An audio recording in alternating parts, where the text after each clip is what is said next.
The Tuna Canyon Detention Station was a detention station about 17 miles north of downtown Los Angeles in a place called Tahunga, where they held enemy aliens during the beginning of World War II. These were Japanese, German, and Italian enemy aliens. So for the Japanese, they were like Shinto and Buddhist priests, fishermen from Terminal Island, principals of Japanese language school, community leaders, business leaders, and so forth. Now the purpose of the Tuna Canyon was to process the detainees to see if they should be sent to the permanent detention camps in Texas and Montana and so forth. So they would decide at a hearing to determine whether they should be sent to a permanent detention station, sent to one of the WWII camps, or released. The camp was in a wooded area. It was built in the 1930s as a Civilian Conservation Corps camp, a CCC camp. So then they had about 7 barracks, and then the capacity of the camp was about 300 men. So then the people, I believe, they lived in dormitory-style barracks. So there'll be one long barrack, and all the beds will be lined up against the 2 walls. Who did you know that was at the Tuna Canyon Detention Station? My father and his very good friend. And my uncle also was victim. We had a chicken farm. So did they have any involvement with the Japanese American community in specifics? I believe there was a Japanese association in Riverside, just as there were in many different towns. There were a Japanese association, and they were members. We didn't get to see him for long. We had to stand outside the fence. There was this really high fence. And he came to the fence on the other side, and we were outside. And it wasn't really close enough, to touch him.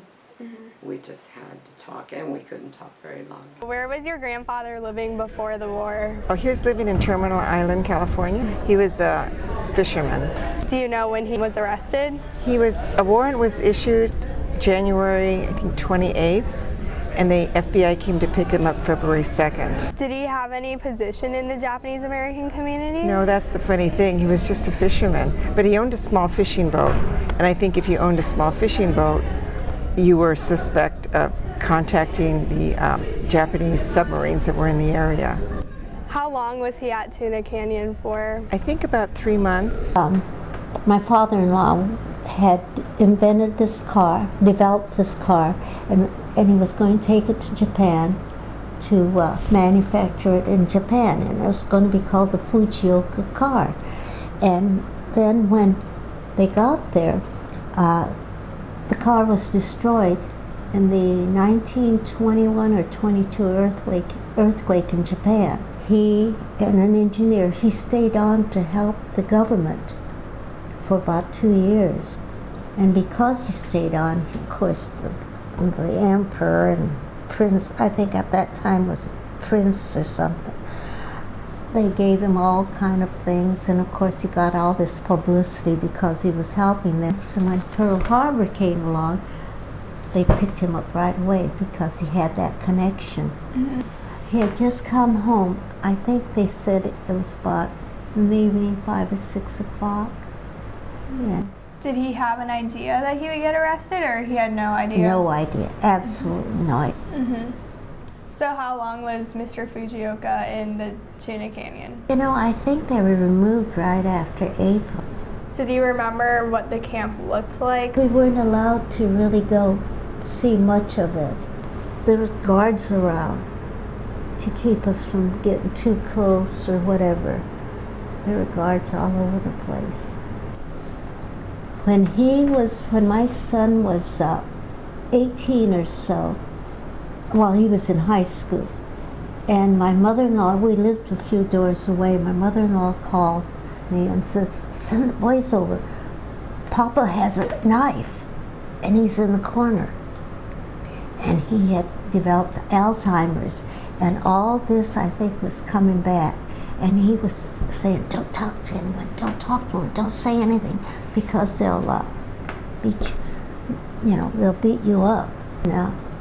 So we figured, because we'd ask him all kind of questions, and he would just laugh and just wouldn't say anything about what happened to him. So they say they weren't mistreated, but I think they were.